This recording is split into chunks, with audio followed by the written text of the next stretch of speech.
안녕하세요. 김광삼의 찐꼭 TV 김광삼 변호사입니다. 지난 15일 그날 초복이었죠. 경북 봉화에 있는 마을에서 주민 4명이 경로당 인근 식당에서 오리고기 먹었는데 중태에 빠진 그런 사건이 있었죠. 나이는 한 60대에서 70대 여성분으로 좀 알려져 있습니다. 그런데 이제 이분들이 중태에 빠졌는데 이제 유세척액을 분석을 해보니까 에토펜프록스라는 성분 그리고 터보포스라는 성분이 있었다는 거예요. 이것은 이제 두 가지는 이제 농약 살충제에 들어있는 성분이기 때문에 누군가가 뭐 음식이 됐건 어디가 됐건 농약을 집어 넣었다 이렇게 볼 수밖에 없어요. 이제 농약 성분을 마시게 되면 이제 호흡마비가 오고 근육 경직이 오고요. 침 흘리는 현상이 있다고 합니다. 그런데 이 네 분이 이제 그런 현상을 겪었다고 그래요.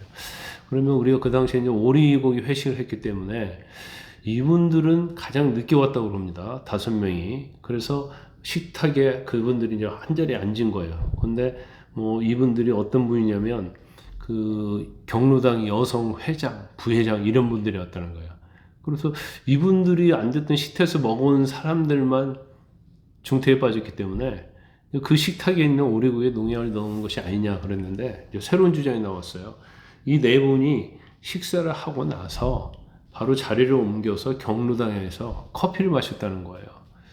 그러면 농약이란 것은 성분이 물론 농약이 뭐 굉장히 많냐 적냐에 따라서 달라지겠지만 먹으면 그 자리에서 대부분 토하든지 뭐 여러 가지 현상이 나타나는데 경로당에서 커피를 마셨다고 한다면 경로당에 마신 커피에 농약이 있는 거 아니냐 그런 또 새로운 주장이 또 뭐 어느 정도 설득력이 있다 이렇게 봅니다. 그래서 이 피해를 본 네 분이 다행히도 이제 그 중에서 혼수 상태에 빠져 있던 분이 70대 여성분이었거든요. 그런데 이제 많이 호전되고 의식도 돌아오고 있다고 하고 이제 나머지 분들도 상당히 이제 호전이 되고 있다고 해서 참 다행스럽게 생각을 합니다. 그런데 이상하게도 말이죠. 이제 경로당이랄지 이제 시골 마을에서 이러한 사건이 유사 사례가 그 전에도 상당히 많이 있었어요.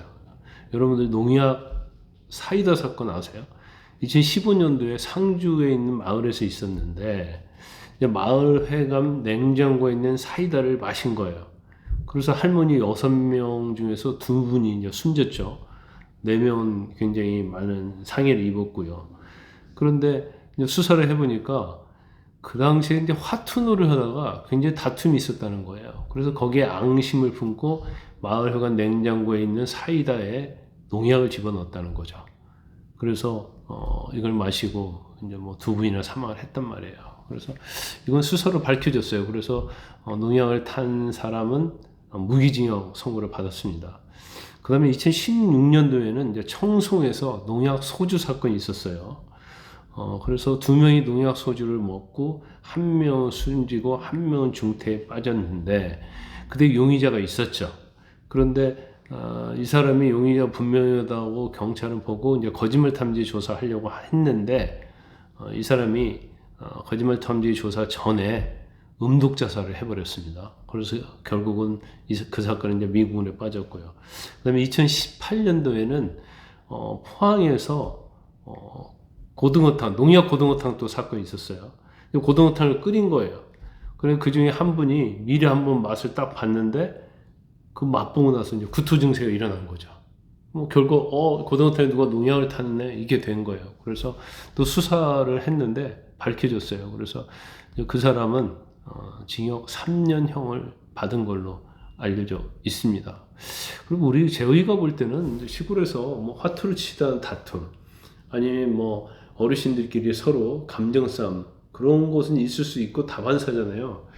근데 그런 거에 어떤 감정을 뭔가 음식이랄지 뭐 사이다 소주에 농약을 타서 뭔가 복수를 하려는 이런 사건은 더 이상 있어서는 안 되겠죠.